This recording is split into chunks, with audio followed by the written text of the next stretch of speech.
Welcome to the Handshake. We are the podcast to the high five. We mainly focus on Florida sports, FSU, Florida baseball and football, Tampa Bay Bucks also. We dive into the latest news and stories surrounding these teams. If you want to stay up to date on when we post our podcast or videos, follow our Instagram or Twitter or even YouTube. Links of all will be in the bio. Yeah, High five. Hey. Yeah. Well, welcome again. Indeed. This is episode number 10. This is the 10th episode. We've made it. Finally. We made it to 10. Double digit. This is actually crazy that Yeah. we put in for 10 straight episodes. Well, Yeah. 10 episodes, but It's crazy going from just 2 months ago of an idea that we had in December going, hey, we need to shoot a podcast. Like, we need to start doing something. yes. And it was around, it was actually a little bit in November at the end of FSU Florida's game. Mm-hmm. And it's actually become a lot more than what we thought it was going to be. Yes. When we first started, I think we thought, we just need, 2 mics, Yeah, we did a lot more And than that. a few other things, and there's been so much more that has gone into actually getting this done. Yeah. But it is the 10th episode. We got a doozy for you. We got a bunch of things we're going to talk about. It's going to be a lot. Yeah, we have the Atlanta race. The ending of that was life imitating art, you would say. Very Pixar-ish. Yeah, it was very fun to watch. We also have the leaked FSU tribal unis we'll be talking about. Oh, goodness. And then the trouble with the MLB unis. And what's the other things we'll be talking about? We're also talking about the FSU Florida baseball season, Yes. on how that has been going the past few games, and we'll give you an update on the schedule going forward. I know that here coming soon, I believe this weekend, there's a big series happening, which we will touch into later when we get to it. Also, something that we're going to get into is the NFL Combine. Oh, yes.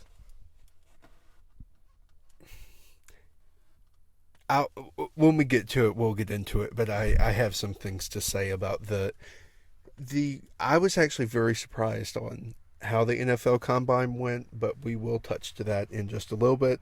And also something that we will touch on the very end, which we kind of touched on in the first episode and kind of in the second episode, but we haven't really touched on since, is what the meaning of High Five is, why we're called High Five Production, the handshake, just the overall everything about it, just why it's called what it's called. But pretty much that's an overall landscape, I guess you could say, of what this 10th episode, number 10, has in store.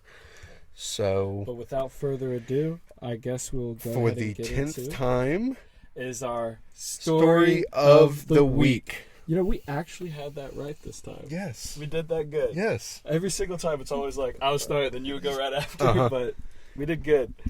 My random story ain't really too crazy, but so far with me and my cousin working on, me and him, let me start all over. Me and my cousin that I work with, we used to do sheetrock together, and we've done it for about 3 to 4 years, and after a while he basically said, hey, I'm done, I'm hanging up my cap, I don't want to do sheetrock anymore. Mm-hmm. Well, we want to start working on cars, some bad to the bone cars. Ooh. Well, we need a shop to work out of it. At first we had a little tiny carport that we used to work out of. It was probably 5 foot high on the sides, 12 foot in the center. Yeah, we built a 24 by 24 barn. Yeah, it goes up pretty high in the middle. What? We put up metal all on the outside, stuccoed the front. We painted the front gauntlet gray, which looks so cool. The sides are light gray, and we have like a black trim that goes around it. Dude, it looks like a great shop right now. Next is the inside, and then we're going to start working on them cars. Mm-hmm. I am excited for what we have. Like, we're about to start turning out some cars here soon. Oh, yeah. Yeah. That's going to be interesting. I'm excited to see kind of what that has in store. Yeah, hopefully I get the El Camino painted here soon. I've had an 86 El Camino Yes. since it's my 18th birthday. I bought it for my 18th birthday. Mm-hmm. And I've had it for a long time. I've done a little things here and there to it, but what I really want to do is repaint that thing and make it look real good, restore it up. Yes. And it's going to be cool. I'm going to have bucket seats in there. I want to put a horseshoe shifter. It's going to be pretty cool. Yeah. Very nice. Yeah. So what about you? Yeah. Is it my well?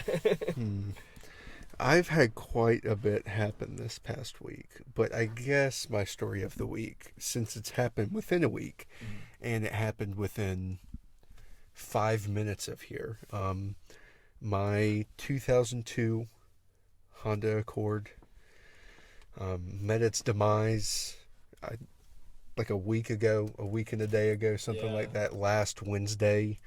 I was on my way here. Play video games. Play video games, kind of talk about the next podcast and stuff. And out of nowhere, this ginormous doe came out of nowhere. Did not see her at all. Where I was at, it's like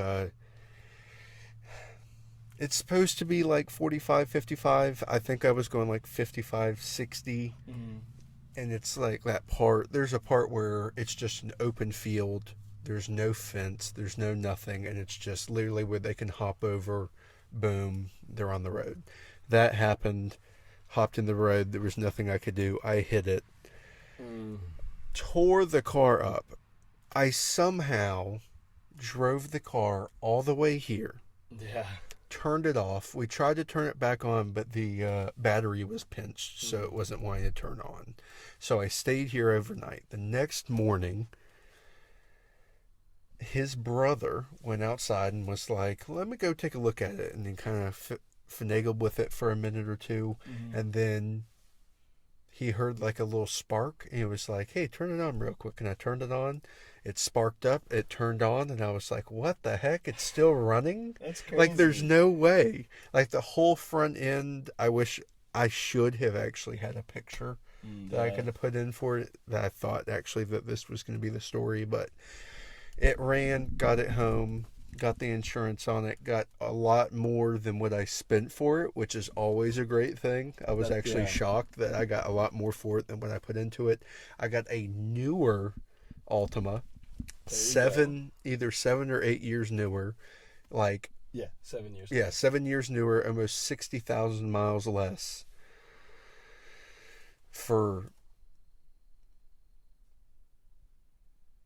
like 1,000 more than I spent for the other one. Dang. Which is actually crazy. So it was a blessing in disguise for sure, because I had some brake problems and some engine problems with that one.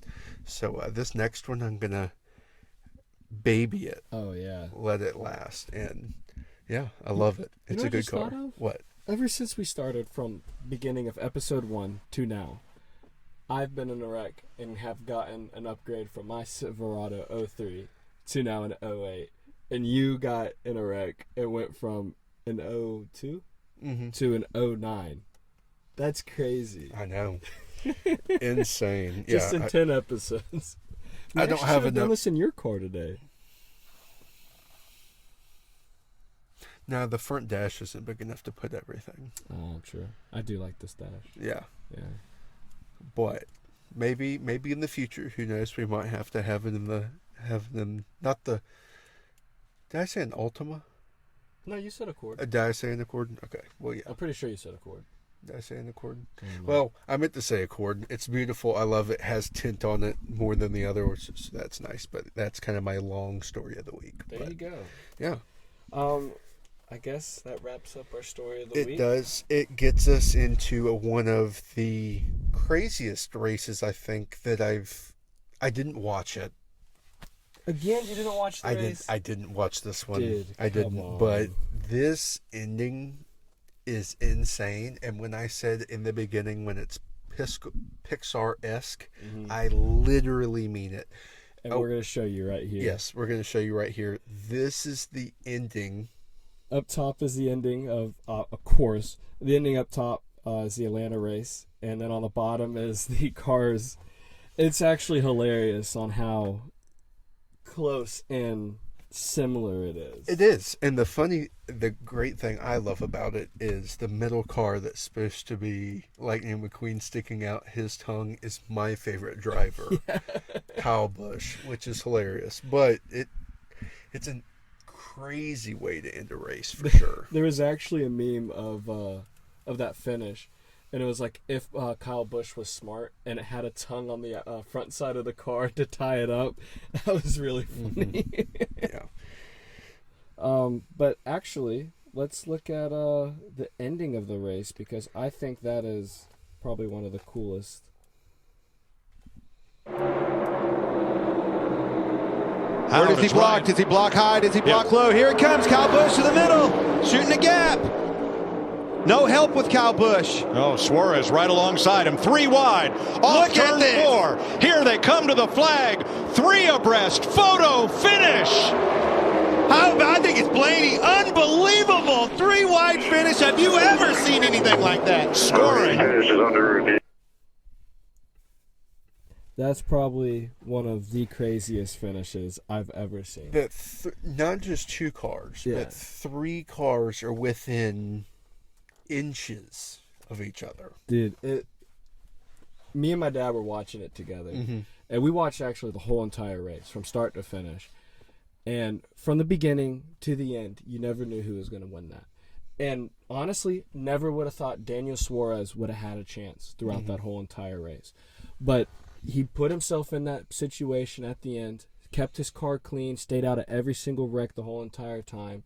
And he did great. It was amazing. Yeah. Kyle Busch looked strong too. Like the whole entire race, he was on it. He was up there towards the front ever since the first stage. He was there. But it was sad watching him lose that close. It really It was 0.003 seconds in between Daniel Suarez to Ryan Blaney. That is incredible. And I think it was like 0.00 seconds from Ryan Blaney to Kyle Busch. It's insane how close this was. And going back throughout the race, if you watch the race and you go back through all through the first and second stage, even the third stage, every time you had a driver that you really thought was going to win that race. Like I thought Chase Elliott was going to win it towards the end of the race. He was in third place. I think it was like 20 laps left. And then he got a push by Ross Chastain in the backstretch, and he just got loose, spun out, and wrecked. Denny Hamlin, too. That man, just like in Daytona, how I told you about Kyle Busch going from the back to the front 3 separate times, Denny Hamlin did that this past race. He got spun out multiple times, and he came back in the top 5, back. But I think it was lap 7 what led it into the last stretch of the race. Denny Hamlin got caught up and totaled his car out. But I hate on Denny Hamlin all the time, but honestly, Denny Hamlin was one of the strongest drivers that race. Same as Joey Logano. He went from the back, literally from the back. He got penalized from being a pole sitter to going all the way to the back and moved all the way to the front, was leading for a bit, and then got caught up with the wreck and after stage 2 finish. So there was a lot of people in this race that should have won it, but it was a hard-fought race. And Daniel Suarez, he was the one person that whole entire race that could keep his nose clean, kept the whole car in great shape, and man, it showed how he finished. Oh yeah, it was definitely a great race, especially with how Daytona kind of was last week, and there were some people that were starting to like get into it. It was good follow-up race to have people involved where they're actually wanting to watch it. So it's good for NASCAR, that's for sure. It definitely was, and it actually made it people feel a lot better about Atlanta because here recently they repaved the whole entire track. So they did like a little reconfiguration about how the slopes was going to be, and they kind of wanted to make it Atlanta's a lot smaller track than how Daytona is. Yeah. But they wanted to make Atlanta feel like how Daytona and Charlotte is, like a super speedway, but smaller. So everybody was a little worried about how it was going to be, and if it was going to be just a single file race the whole time, more wrecks, this, that, and the other. And it kind of showed from the truck race and the Xfinity race on Friday night and Thursday night. You had the truck race, which was nonstop wrecks, and then you had the Xfinity race, which embodied an F1 race. Yeah. All they did was just single file line the whole entire time. So following up to Sunday, all I can see on Twitter, people were like, oh, this is going to be a snooze fest.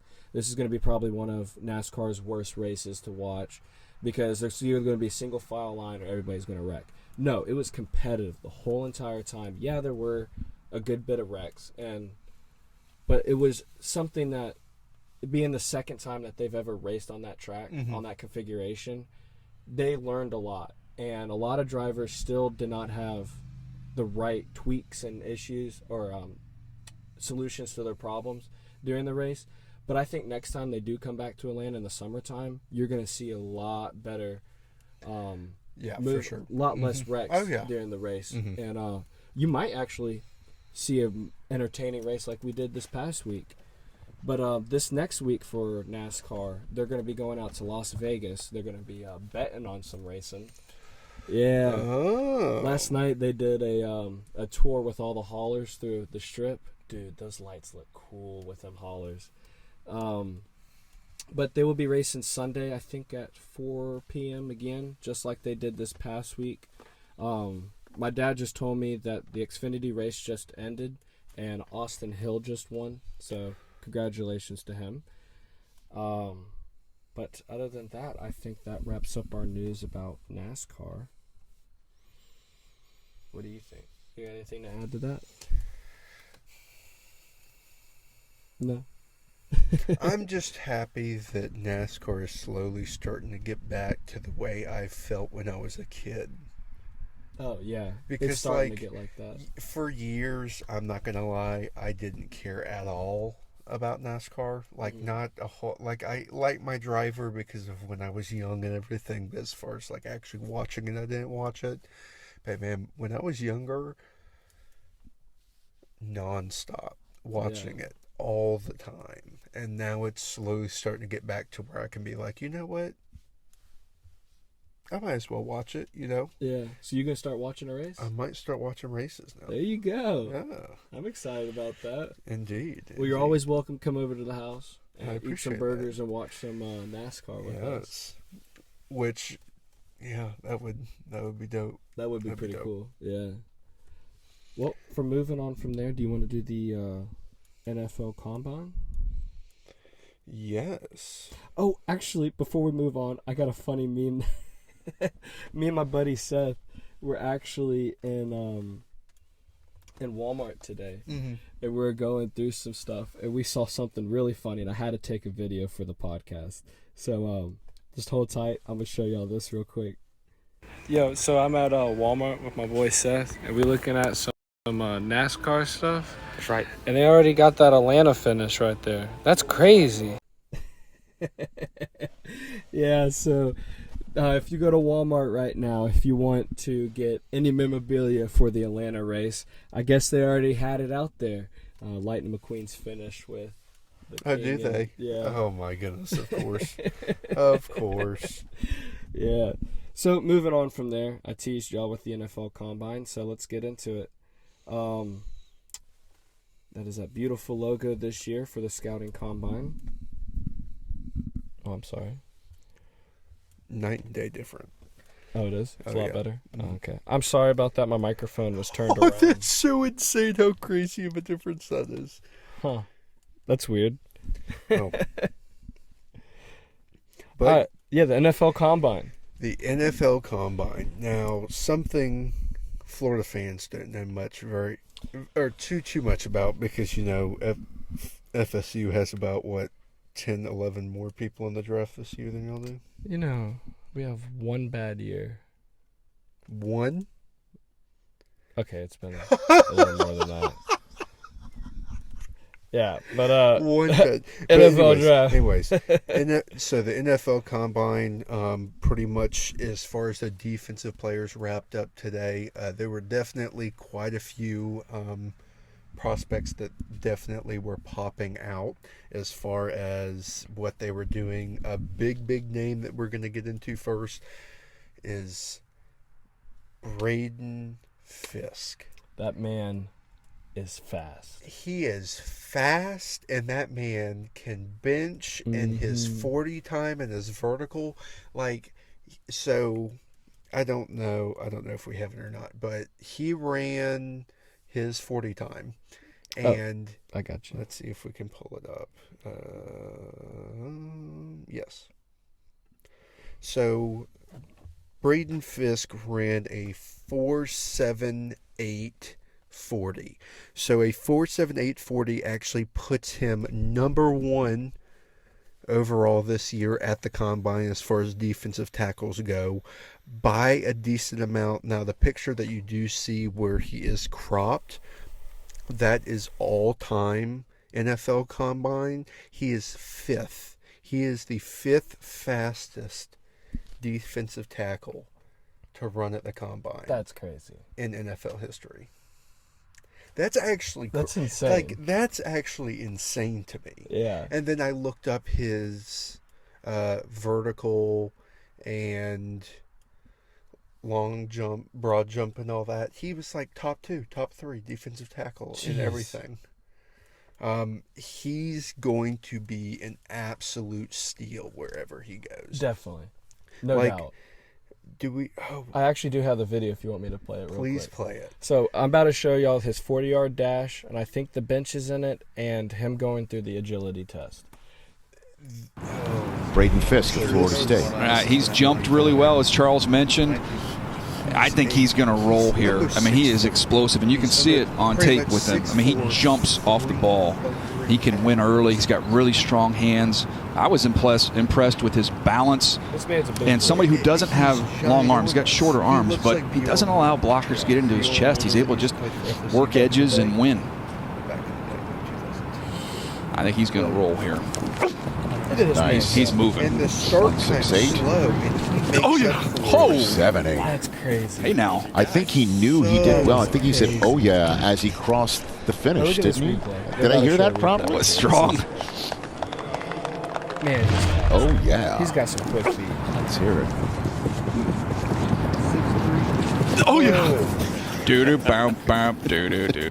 Oh, This is what we're going to do today. We're here to young men. I don't know. We're going to talk about Look at the this. downfall of the pack. Look at Fisk. Yeah, he can roll him. He's got great movement. Yep, and then see how there was no pause there? We saw the turn. We saw guys get stuck there, and he just hit it and got out. Coach, he's surprised I'd even go back to, our first pick 2 years ago, or in Philadelphia, 2 years ago in Jacksonville with Trayvon. Mm-hmm. With Trayvon Walker. I know these are first-round picks, but While you're in that motion, you see how he's dipping down. He's getting low. He's dipping down. They're restarting. You're restarting the engine. So if you have to, get into the trenches and you beat a guard. the crazy thing is, I think even if he can either be a defensive tackle or defensive end in the league. Oh, yeah. Like with that speed. He's better than Aaron Donald. Well, almost as fast as Aaron Donald was in the draft. So if he's, oh my goodness, he's going to be probably as good as Aaron Donald. Is either second or third all time in the 40 and all that kind of like how Fisk is. Yeah. That's crazy. Right now, Fisk is probably the best defensive lineman in the draft right now. He's probably going to go late first round or high second round. That's his pick right now. Yeah. Someone else who's also making a pretty decent spark, I guess you could say, as far as the combine goes, is Jared Verse. Now, the first stat I'm going to put up is his reps. So that is his bench reps. I believe he was 4th this year, which is actually pretty crazy. That shows a lot of, because he's been with us for a couple years now. He wasn't all that big when he was at Albany. He was kind of a smaller kid. Coach Storm has made that man ginormous. Jeez. He's big. That's a big dude. I've stood next to him. He's big. Yeah. And it's not just like big. It's just all muscle. Mm-hmm. It's insane. But I mean, the reps were great as far as the bench went. I mean, his 40 time, great 40 time. He actually had he beat his 40 time, I believe, by 0.08 seconds the second time. There we go. 0.08 seconds doesn't sound like a whole lot to the average person. That literally takes you from like the quickest in the NFL combine to like 15, 16, 17th. Yeah. Like, it's a lot of time. It is. And it also shows from him going from his first rep to his second one being even faster. Not a lot of people do that. You look at a lot of people in the combine, they're always like a 0.8 or 0.6 slower than when they were on their second go-around. But him going faster on his second go, man, that's impressive. I actually met Jared Verse one time when they came out to the paintball field. The whole team did. Very nice guy. Just like everybody else on that Florida State team this past year. Very nice people. But I got to say, Jared is huge. That is a big boy. He's corn-fed. I'll tell you that for a fact. And it's not like, because he's not overly tall. I mean, he's pretty tall, but not like huge. It's just that he's built like a brick house. Oh, like yeah. It's literally like it's insane. But also someone kind of talking about Jerry and Braden Fisk of Florida State. He's jumped really well, as Charles mentioned. I think he's going to roll here. I mean, he is explosive, and you can see it on tape with him. But everything else, as far as the cone drills, 40 time, vertical, long jump, all that kind of stuff, he was coming in at least top 2, top 5 every single thing he was in. There are a few other FSU guys, I think, that did it today that were on the defense that I didn't really look at when I did a quick glance. Also talking about, I guess, since this is a Florida State show, the two guys that are going into the draft as far as the Gators go will be Ricky Pearsall. I think it starts tomorrow because defensive players fully got done today. So it's Ricky Pearsall and then an O-lineman. Yeah, it's very hard to say his name. I'm going to try to spell it out for you. It's Nigika. I think that's how you spell it. It's a weird way to say his name. I'm not even going to try it because I'll butcher it. But yeah, they're going to be, I think, tomorrow. They're starting tomorrow. But Pearsall right now, he's looking one of the best wide receivers in the draft. They have him going late second. But honestly, I think he can move up after his combine tomorrow. And honestly, I'm really excited to see him go. And I feel like he'll go to probably, sadly, the Panthers or the Falcons will probably be his two places he will go. But he probably will be utilized very well with it. Probably not with the Falcons because, of course, we saw what they did with Kyle Pitts, one of the best tight ends coming out of college going into the NFL, and they do that to him. Yeah. For that draft, he was the best tight end in the draft. For that draft, he was the best tight end in the draft by leaps and bounds. Yeah. Yes. But it's going to be interesting, of course, once we see kind of like the offensive players go, kind of seeing, who's what. There is something that is coming out of the NFL news as far as the combine comes. Two of the big quarterbacks coming into the league this year, Jaden Daniels and... Oh, Caleb Williams. Yes. So pretty much they have wiped their hands of the combine, and pretty much, which I can kind of understand and kind of not understand, because I can kind of understand it because you want to be having a pro day at your home field, like at your home turf, with the receivers that you play with every single. You don't want to have like you're used to a 6'3", 6'2" guy. Like, I understand that you have to like adapt and all that, but if you want to look the best possible for your name to get out there for NFL people to pick you up, you just want to look the best possible. They don't want to have the inconsistencies, I guess, of playing with people that they don't play with. They'll be brand new that day. They don't know how they play. They don't know how quick they are. They don't know what their look is, nothing like that. But at the same time, I feel like you should. Definitely. I really think you should be at the Combine because you never know what's going to happen. You might have the best performance of your life, or it could be bad. I think you should be at that Combine because everybody's going to be there. It's an equal playing field for every single person.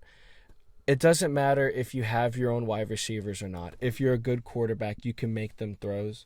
And there's a lot of different scenarios that they put these quarterbacks in during the Combine, and they should be able to make those throws if they're good enough to make the draft. Yeah. And Caleb Williams and Jaden Daniels, they should not be making these excuses because they're great quarterbacks. Jaden Daniels won the Heisman, for God's sakes. Yes.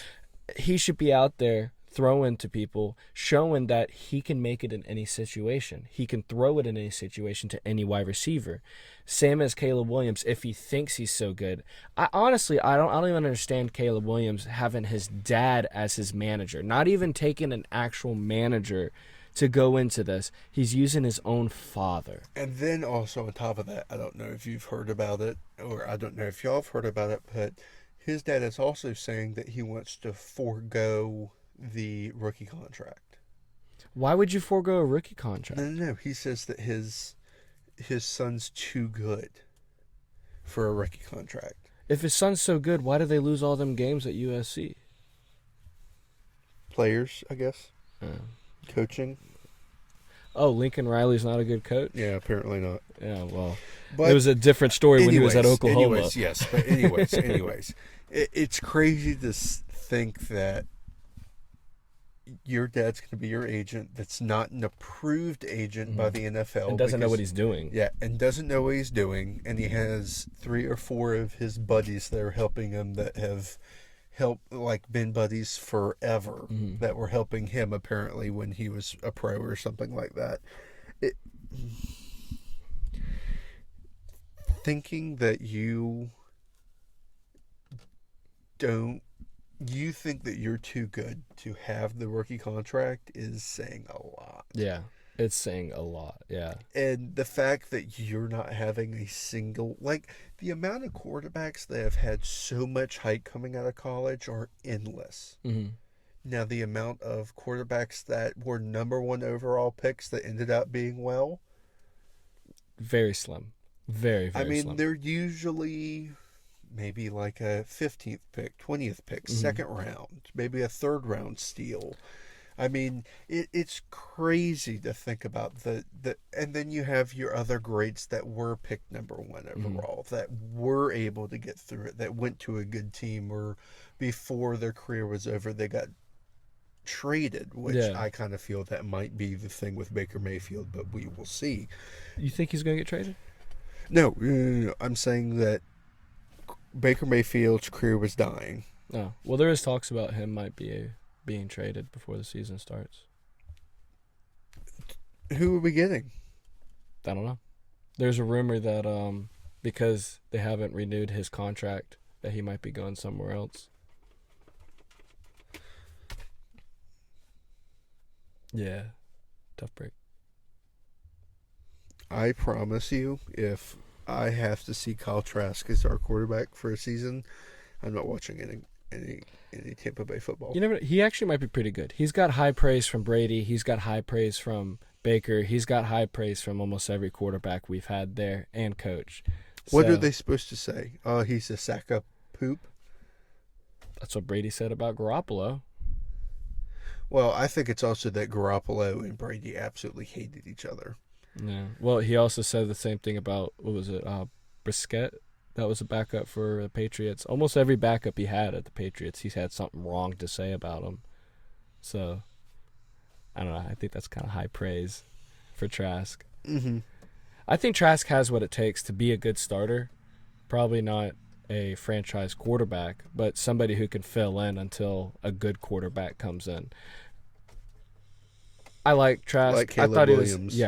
The same. Yeah, they're about the. Honestly, if you put Caleb Williams on that team that Florida had when Trask was on there, they'd probably have the same exact stats. Let's be honest. And you put Trask on Caleb If you Williams' put team this past Jameis year. Winston on that Florida team, Oh, we would have undefeated. They would have won the national championship game. No doubt. No doubt. That is the truth, though. Well, if you would have took Eugene Wilson off that team, we would have won a couple of something games. that's going to really hurt your feelings. Imagine if y'all would have actually landed Dalvin Cook. Dude, that would have changed a and lot not flipped of to stuff. Florida State. Yeah. Well, he flipped to Alabama as a commit before flipping to Florida State before then, I think. It was straight from Florida State to Florida. It was literally the following day. Oh, wow. But I know there was a running back that dropped a commit with Florida, went to Alabama, and then went. Which was that? Akers? That was Akers. Yeah. Yes. Yeah. But was that wrap up our NFL Combine? It does. Dang. All right. Well, we are going to take a quick break, and we'll be right back to do our jerseys.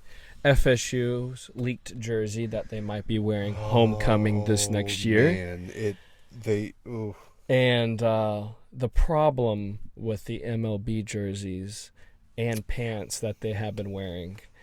But we'll be right back. Just give us about 5 minutes, and we'll get going on that. And we shall come back. You should really sing opera. Oh, really? No. Yeah, no. That wasn't that bad. Really? That sounded pretty good, yeah. Thank you. Not bad on the headphones. Hey. Put me in the studio. All right, welcome back. So we're about to dive into the FSU leaked photos. I think they look great. As a Florida fan, I think they look beautiful. I don't know. As an FSU fan, FSU fan, there are very mixed sides to this. I think it is an absolute dope jersey and a concept. It looks like, by the picture we're about to show you, that it's actually going to be worn this year because of the stitching and the patches that are on the jersey. Now, I don't like the patch that's on the jersey. Hopefully it gets changed soon, but that's the one that we have as of this season. But I am excited. It is going to be a nice looking uniform. I kind of wish that they go with a certain pant color with this jersey. We're going to show all those too. But we will show all the jerseys. So without further ado, here was the first official, not just like concept, but official leaked photos of the new turquoise jerseys to represent the Seminole tribe. They look beautiful. Yes. We've seen them in, I believe, basketball. I think I don't think baseball has them yet. There is softball. I think has softball has them. Basketball, men's and women's have them, and I think like one or two other sports have them. Yes. It's a beautiful jersey. We have seen them before, though. But as a fan jersey, they were something that were sold in stores and online. So you saw them around FSU games this past year, but they are going to be hitting the field this year. Rumored around So it's rumored to be around homecoming. Josh just wanted to watch what we're watching, what y'all are watching. Yeah. So, it is rumored to be around homecoming because that month is Native American History Month, and they would like to tie it into that, which I think will be great. Oh, it would be beautiful. Yeah. There are 4 options that FSU Unis on Twitter has mocked up for everybody. Yes. And I think these are probably the best looking we can do. They are immaculate. Yeah. My favorite definitely has to be gold, turquoise, garnet. Oh, yeah. Second would actually have to be the white with the turquoise, and then turquoise full with gold, and then I think last would have to be gold pants. I don't really like the gold pants with it, but those first 3 are insane. So the exact order I put them in. Yeah, literally the exact order you put them in. That's how they look. That's funny because that's the exact order I like them in. Like, I feel they should wear the all all turquoise ones for homecoming, but I feel like they should wear another version of this another time during the season. Oh, because it would look beautiful. Like the white pants, white cleats, white hat, and then beautiful. Yeah. There is a lot of hate behind it with some FSU fans saying it's not our colors, it's not something we want to see on the field. But every time they whip it out in basketball, everybody doesn't bat an eye. Yeah, it looks great. It looks great in basketball. Why not on the football field? Yeah. And then they're going to put it on the football field with Nike's new way of getting the colors actually right now. It's going to look good. It's going to look real good. It's going to look real good. I'm very excited. It's definitely going to be interesting as far as watching it on the TV and seeing the Noles in turquoise as far as the football side goes. Basketball, every now and again I'll be watching and I'm like, wait, hold on, which team is which team? And I'm like, oh wait, yeah, that's right, we're wearing turquoise. Well, that's how it was when y'all wore all white lids, white jersey, and white pants against, what was it, Louisville? No, it wasn't Louisville this year. It was I don't remember who it was. It was somebody this year that usually wears white. And we wore all white. It was so weird to me, and I was like, wait, who am I watching right now? And then I saw the little title on the bottom. I'm like, oh, it's FSU. Wait a minute. But I love these jerseys. Let's take one more last look at them because they're beautiful. Oh, my goodness. I really like that white lid on top of the white jersey, white pants, too. Like, that is absolutely beautiful. I think a white helmet with an all-teal uniform would look very good, too. It really would. Oh, man. Could you imagine a black helmet with black pants and a teal? Oh, man, that would look beautiful. See, as someone who loves jerseys, I don't care what team it is. I want to talk about them. And I think FSU knocked it out of the park with these. I can't wait to see them on the field. I can't either. Yeah. It's going to definitely be a good mashup of colors. It's also going to be interesting to see what team, as far as homecoming we play, to see what colors they wear. Like, the color clashing is going to be interesting for sure. Hopefully it's not a color versus color. I always hate those. When NFL used to do the color rushes, the worst ones was the LA Rams versus the Bucks, and it was the first color rush game they ever did. It looks like ketchup bottles versus mustard bottles. It was so bad. Oh. So bad.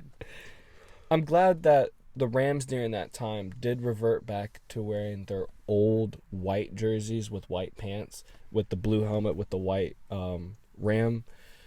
That looked cool because they found out real quick that all yellow jersey was not going to cut it. No. So during that time, I do have to give a round of applause to the Rams for fixing that. And the Bucks only wearing it, like 2 times and then ditching it. But those red pants, I do think they need to find a way to make red pants come back for the Bucks. I think that would look really, really good, especially with away. Just wear it away. Like a white jersey with red pants. That would look good. Beautiful. Yeah. Plus, we got Bucko Bruce white helmets back. Put that red flag on there. But I know NFL's not going to let them do that. Nope. But that would... If they could. Beautiful. Absolutely Piece de beautiful. resistance. Yeah. But... Well, you want to talk about some bad unis now? There are these good unis that we just talked about, and then there are awful unis. Awful. These are worst. Terrible. Let's take a look at these MLB jerseys real quick. All right. Starting out, So pretty much as you can see, his jersey is completely see-through in his pants. All right. Yeah, let's start this over with Shohei. Yeah, Shohei. Jersey line. You can see his legs. I mean, if he's probably wearing briefs. Same thing with Cal Raleigh. I mean... Oh, I'm sorry. Yeah. I mean...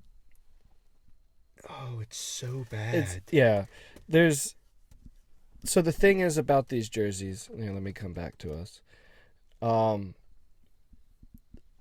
There is a guy who did a whole article talking about these jerseys with MLB. And MLB did come up with a good point. Ever since 2015, every time they take these photos of them talking for media days and all these promotional videos, the pants that they wear during that time, they're see-through with the flashes of light inside the studio and inside the clubhouse. So you're able to see the logo of the jersey at the bottom. And the dude has, from 2015 to today, of those jerseys being seen through the pants. But it's still not the only problem with these. No. The pants that they are wearing, there has been some issues with them. It's not new pants. It's something that they have worn in the past couple of years. There has been problems with a lot of people who don't wear sliding shorts, just wear a straight jock strap.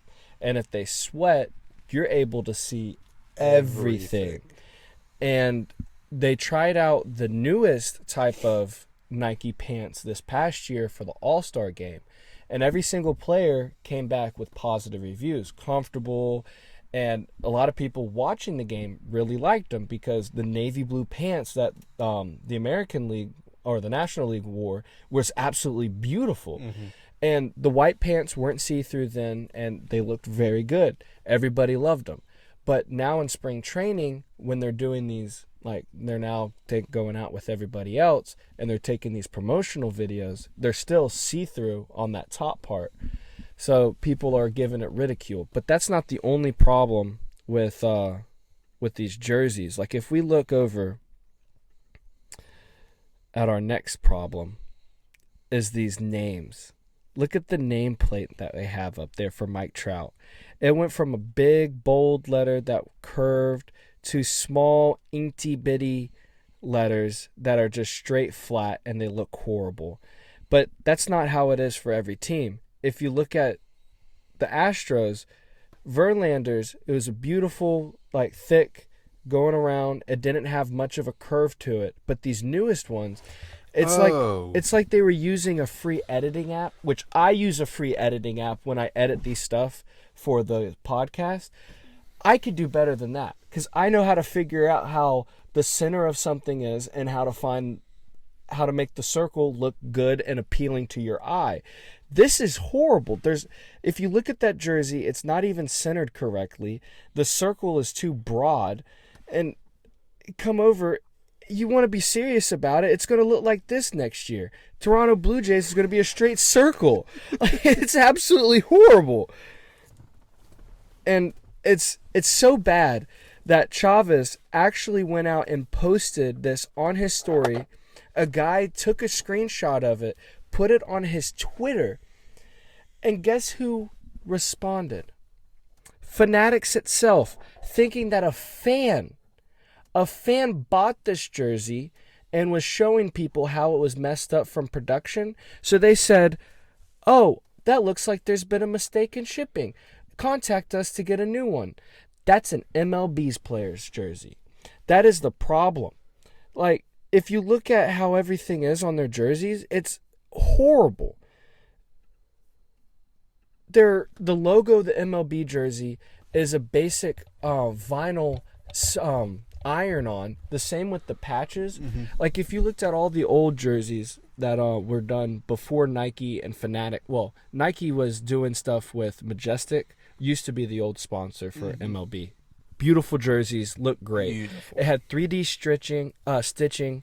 The pinstripes on a lot of people's jerseys were out there and it looked good. The newest ones, they're all iron-on patches. Like Velcro iron-on patches. They look horrible, like straight. Not 3D or anything. It looks like a knockoff Temu item that you would get. Yeah. It's sad what MLB's doing. And I feel really bad for these next group of teams that are on deck right now to get the City Connect jerseys. Gosh, these are going to be awful. If we look at the teams that are going to get it, the Guardians, the Tigers, Dodgers, Twins, Mets, Phillies, Cardinals, Rays, and the Blue Jays. These guys I feel really bad for. It's going to not look good at all. Yeah. It's going to be bad. I feel like the worst probably is going to be the Mets. Oh, without a doubt. It's going to look so bad.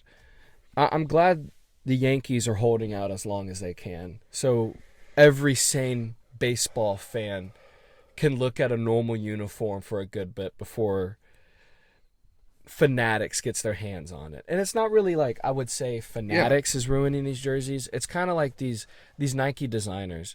They hit and miss. Like Colorado Rockies uniforms from 2 years ago were absolutely beautiful. Mm-hmm. You remember those white and green ones they wore? Oh, yeah. And the Braves jerseys last year, great. But then you look at like the San Francisco Giants jerseys, and then you look at the Padres jerseys that look like a kid drew it up. Yeah. Like, it's hit and miss. I really think the Rays and the Mets are probably going to have the worst two out of them. Mm-hmm. Yeah. The Rays probably are going to have the worst, though, honestly, in my personal opinion. New City Connect teams. Ugh. Mm-hmm. Yeah. Ugh. Makes me cringe. Like, it's not going to look good. And the Guardians one, too. The only one that I think could look good are the Twins and the Blue Jays. Mm-hmm. Twins and Blue Jays, probably, you can't go wrong with that. No. I feel like it's very hard to mess up those style of jerseys that they're trying to do with the City Connect. Well, you might see the Blue Jays come out with red jerseys because the Canada. Wow. Canadians? Yeah, because they're Canadians. Wow. I made myself stutter right there. That was horrible. Goodness gracious. Canadian, yeah? Canadian, eh? I'm going to have to reboot myself after that. That was pretty bad. But that being said about those MLB jerseys, there could be a light at the end of the tunnel for this because the Kansas City Royals, they said, screw you, we're not using your nameplate. They're using the old nameplate. So a lot of teams might be following suit for the regular season for teams to actually look legit on the field. Oh my gosh. Yeah. It's about time. There is a light at the end of the tunnel for everybody. There is a light at the end of the tunnel. Yeah. That is for sure. Plus, the Nike contract only goes up, I think, to 2026. So we got a couple more years until somebody like Under Armour or Adidas steps in and tries to take over. But that being said, with NHL, Adidas is now being distributed by Fanatics. Fanatics is now dipping their ugly fingers into there and is ruining the NHL jerseys, and people are having problems with them. Mm-hmm. So I think the NFL is the only ones that's not letting Fanatics touch their stuff. So hopefully the NFL can keep good on that. I'm hoping. Yeah. I'm hoping, but who knows? Mm-hmm. Yeah. Who knows? All I gotta say is them new Era hats we looked at last week and a couple weeks ago, they're keeping on ball. They are. I like them. They do look good. The spring training hats were a hit or miss, but those hats we saw for the batting practice, I loved them. They look good. Mm-hmm. Like, really, really, really good. Something that we will touch on in the near future, there will be some Father's Day and Mother's Day. Did you say Father's Day and Mother's Day hats and jerseys? Hats and jerseys. So uniforms.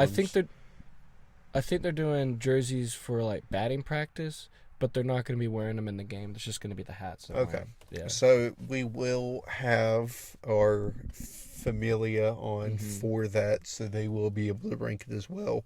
So keep your eyes out for that. That will happen in the coming months because it isn't anytime soon, but it will happen, which is pretty cool. So next up is St. Patrick's Day hats.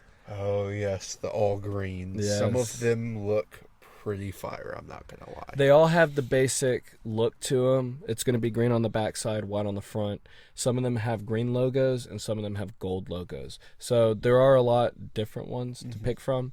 I already know my favorite because I've already looked through them. But that's going to be coming around St. Patty's Day. We're going to do a video on that. Yeah. I'm loving it. I love uniforms. I honestly, to be honest with you, I think I like uniforms more than sports itself because I just love how they look on the field. I love sports more than uniforms by like a lot, but I feel you. Yeah, I like looking good, and I like collecting them. When they come out with new jerseys, I'm like, I want to get me one. I gotta have it. Yeah. I gotta have it. And if you are a jersey collector, I hate that I might share this secret, that someone might listen and steal my vibe. But if you like to go shop around, Ross and TJ Maxx are the two best places to buy cheap jerseys. They're all jerseys that couldn't be sold at like big places, and you get them marked down. My two Cardinal jerseys I have, my Michigan jersey, and I have a Jaguars jersey that I bought each one of them for $30, and they go for $100. So yeah, that's a pretty big discount. And if you keep your eye open, if you like going around to locker room or stuff like that, usually like every 2 months they put something on 30% off or 75% off. It goes back and forth, but always look around for discounts. And like, I'm a person that loves my teams, Florida, Tampa Bay, Bucks, and Lightning, but I do love jerseys, so I'm gonna go out there, and if I see a good deal, I'm gonna buy it. And it's good. Like, if you look at my jersey collection, you'll understand. Yes. Exactly. Well, I think we are into another break. will we go to? Yes, Yeah, because we actually. just finished two things. You're right. Yeah. So we will go into another break, and then we will hit on our last two segments of the evening, which I am very excited about, and I kind of get to talk a little smack this next segment. Yes. But we're not going to get there yet.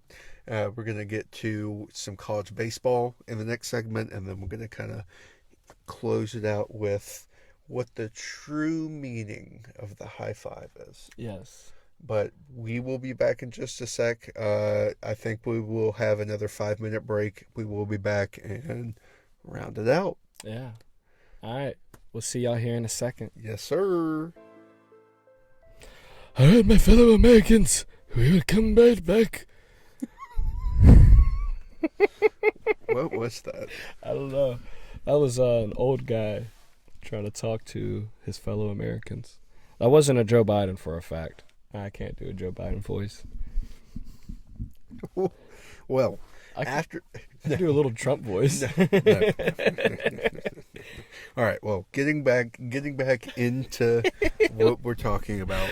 So we are going to do a little update on FSU and Florida baseball.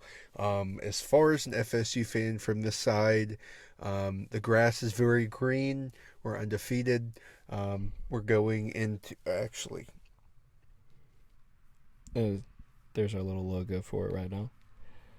Game 11 through 20 we're about to look through. FSU's 11th game is tomorrow. But they play what? Y'all play Michigan State right now, right? No, that's tomorrow. Y'all play Michigan State tomorrow. Yeah, so there's their little FSU's tournament starts tomorrow. But Florida plays Miami tonight. Let's actually look at Florida's schedule real quick. So Florida plays Miami tonight, tomorrow night, and then Sunday during the day. I am very excited for that 3-game stretch, to be honest with you, because right now going into it, I think both Miami and Florida are 5-2. Both have 2 losses. That puts a big smile to Josh's face that Florida has 2 losses. But the 2 losses we do have is one's against Stetson's. They do have a very good baseball team. Mm-hmm. A lot of people were trying to give Florida hate that we lost against Stetson's. But if everybody does remember, Stetson's puts up a big fight against Florida every single year. And when Stetson's does play Florida State, it's a close game. And sometimes it's a toss-up between them two. Yes. Yeah. And their other one was against, I think it was Jacksonville State, if I can remember correctly. Yes. I'm pretty sure it was Jacksonville State. Either it was St. John's St. was their John's. first loss. Miami, that was a tough I think, one. lost to Jacksonville State. Yes, Miami did lose to them. But if we look after the Miami games, we have FAU, the 5th, and then UCF. I'm looking forward to that. I think That's going to be a very good game. It's going to come down to the last couple of innings, but I think Florida's going to take over on that. Then we have a 3-game stretch against St. Mary. They're sneaky. Yeah, they're a very sneaky team. They're going to be around close to Omaha, but that's going to be a tough 3-game stretch right there. Then after that, we start out our Tuesday games with FSU. That's going to be a great game. It's going to be down in Gainesville. And then after that, we play Texas A&M. That's going to be our first SEC opener game. Yes. Looking forward to that, seeing what our SEC foes have for us. But I'm really looking forward to that FSU game. I'm not going to be there, I'm sadly. excited. I'm going to be up in probably Nashville, Tennessee at that time because I'll be on vacation. Oh, that's right. Yes, but if I was here, I would be down there going to Gainesville watching that. But I guess I'll let over to Josh, let him take it away on the FSU schedule. All right. I don't have the Michigan State up there. Yes, so that was their 10th game. The Illinois game that they were supposed to play today actually got postponed to tomorrow, I believe, because of weather.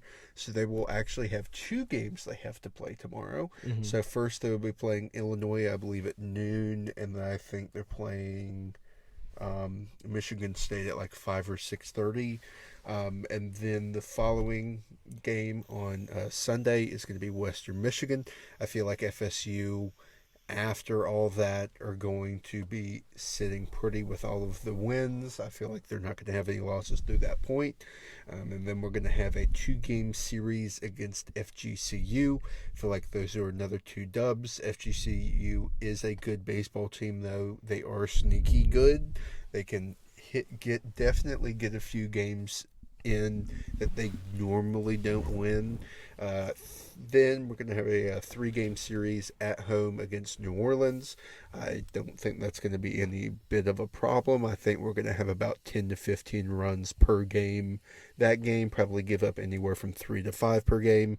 And then we, of course, like Jacob said, we're going to have the good old Florida State Tuesday showdown in Gainesville, the one of 3 this season.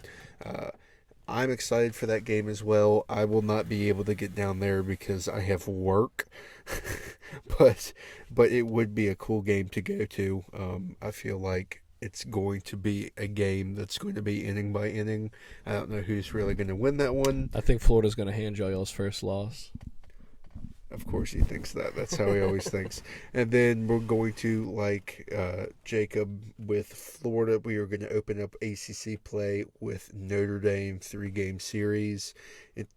It's going to be fun, especially since we have Notre Dame at home. So that's going to help us out a little bit. Mm-hmm. But who knows? FSU could be looking pretty good after this next little stretch of games here. I do have to say, y'all's bats are strong. Insane. Dude, they look good. Insane. Oh my God. We have 2 guys. We have one guy that has 2 grand slams already in the season. That's insane. Yeah.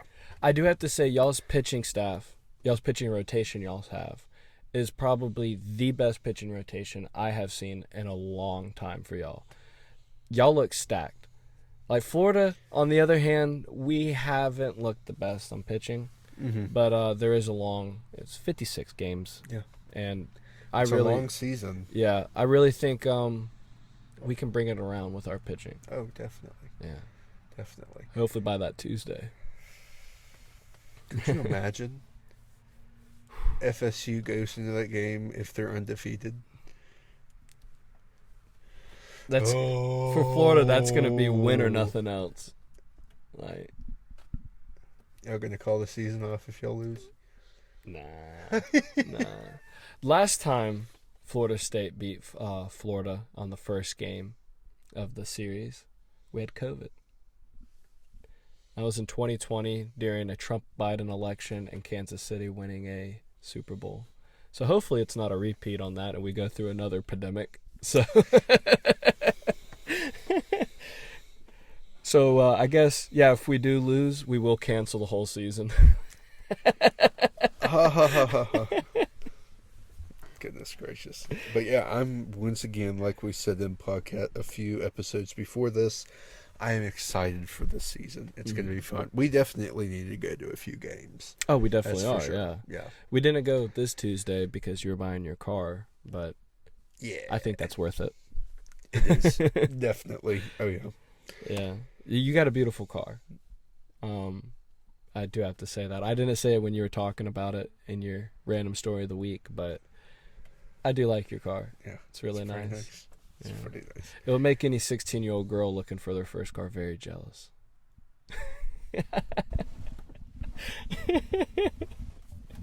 Hey, you had to rag on me about Florida baseball, so I got to rag on you. Okay.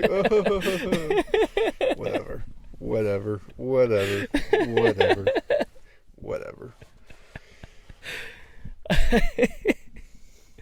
Well, what's your hopes for this season for FSU baseball? Omaha. Omaha? How far do y'all think you're getting? We're winning the first game. I don't know anything else. Okay. Yeah. My high hopes for Florida is win the SEC and make it far into Omaha, probably Final Four or to the game. To the College World Series. And then lose the first 2 games. Yes, by combined 30 runs. Yes, we did that. Yes, we did that. But at least y'all won the national championship. Yeah. How many y'all have won? 0. Oh. But you know how many we're going to have after the season? 1? Let's hope. What if it comes down to Florida State in the College World Series? Well, you might have to go. We'll try to find tickets to Omaha. I might just have to take like a week off of work and just have like a road trip. Mm-hmm. That'd be fun. Go to Nebraska. Yeah. Stop on a few places on the way. Out in the middle of nowhere. In the middle of nowhere. In the middle of nowhere. Yeah. There'll be nobody in the state of Florida because they'll all be up there in Omaha. Yeah.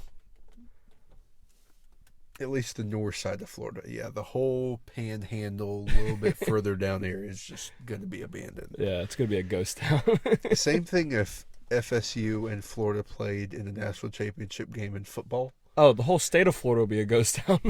Jeez, it would be insane. Yeah. But what are your... So you think that you're going to make it to Omaha and make it to either the Final Four or the national championship? Mm-hmm. I do think my high expectations winning the SEC championship. That's like, first and foremost, let's get that out of the way. SEC championship is going to be in the bag. Because we won it last year.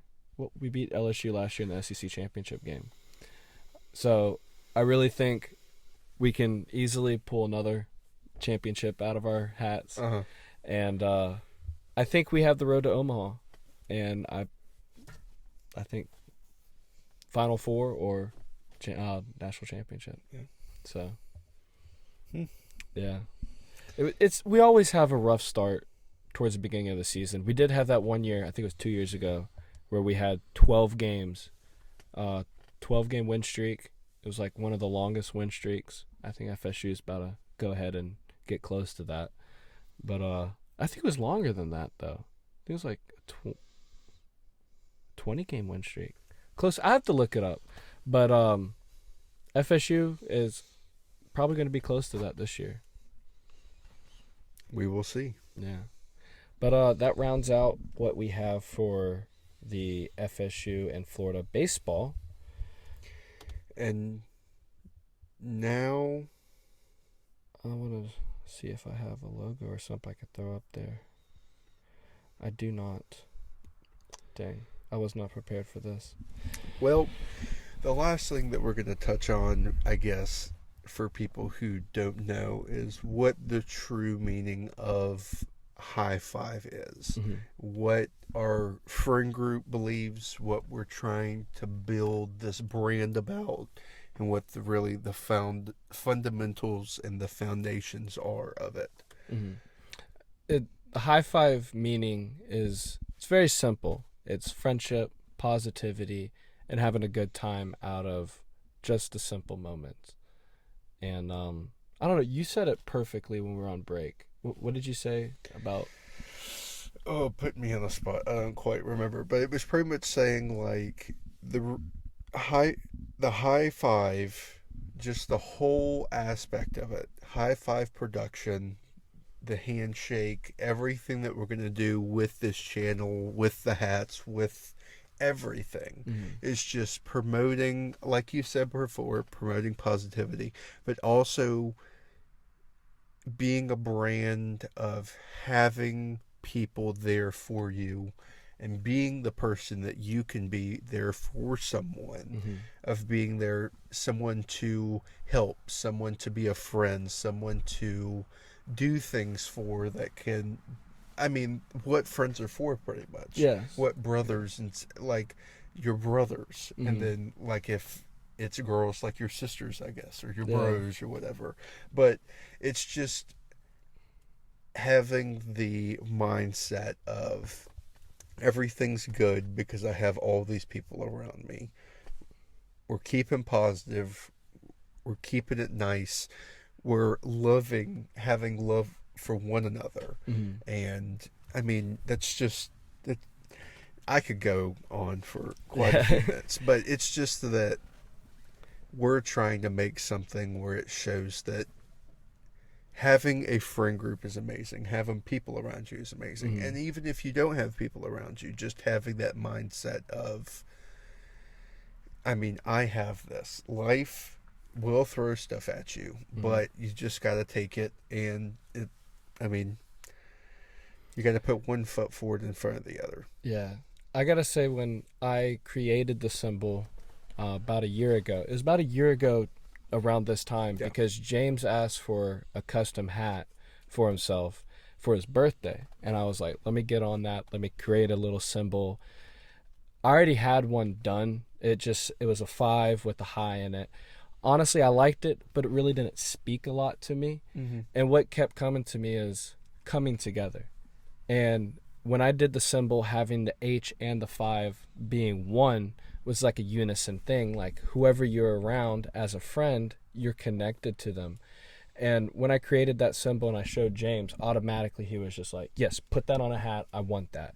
So I did it, and I showed Josh and everybody, and they're like, oh my goodness, like that is cool. Like, let's do hats with that. So that's kind of like how this logo has adopted. And I hope that symbol is known for everybody who watches our show, and sees our apparel. Like if they see it out on the street, I hope they can see like, hey, that is a unison thing. It's friends coming together, all being one. And the same with the handshake. I basically split the logo in half, put it on top of each other, so it's like an actual handshake. Because, it's two people coming together, so it's two logos being one. And I don't know. I love what we created so far, and I am so excited for what we are about to do. And my trip that I'm actually about to take on this next week for the bachelor party, going with my buddy Jacob Clark. Me and him's already went to the Daytona 24-hour race. We've had a blast. He wore his high five hat the whole time. But up there close to where we're staying in Asheville, an hour away, we're going to go to a casino in Cherokee. There's a guy in Cherokee that does embroidery hats, and I'm going to stop by and talk to him and set up stuff about doing hats with him and T-shirts. So hopefully in the next couple of weeks, we can have something telling y'all that we're going to be selling T-shirts and hats for sure.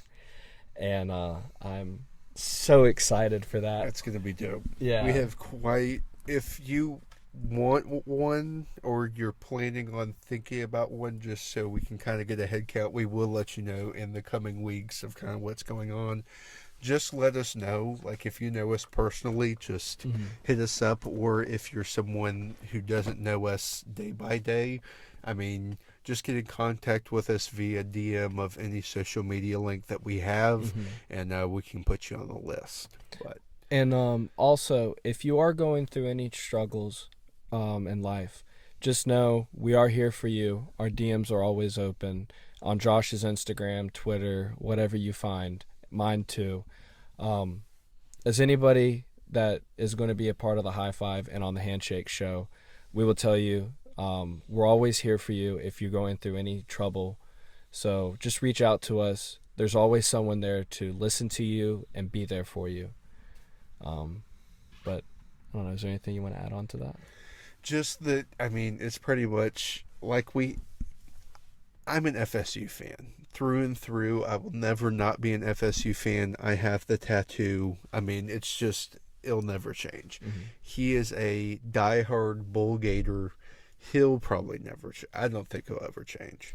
I don't know. I won't change. But even though that we have our differences in the teams that we like big differences, we don't like any teams that are the same. Except the Bucks. We love the Bucks, which is kind of nice that we have that together. But everything else, like hockey, college sports, baseball, NASCAR, just all that.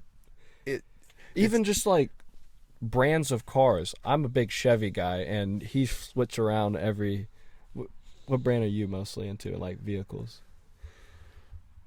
I don't know right now. I like switching it up. I get different tastes every now and again. See, I'm just like strictly Chevy stuff. Like there's maybe like one Ford that I like. My favorite Ford is a Mach 1 Mustang. Beautiful. But everything's strictly Chevy that I like. So we have differences in everything that we have, but we connect on a personal level as a friendship. Exactly. But yeah, that's kind of what the handshake is, I guess you could say. This podcast is just coming together, talking about two different things, and having a good time. Yeah. Well, I guess to close it out, we'll do our handshake. Indeed. Episode 10. Signing off. In the books. We will talk to y'all later. Have a great rest of your evening. Thank you so much for watching, and we will talk to y'all next week. Thank y'all. Love y'all all. Peace.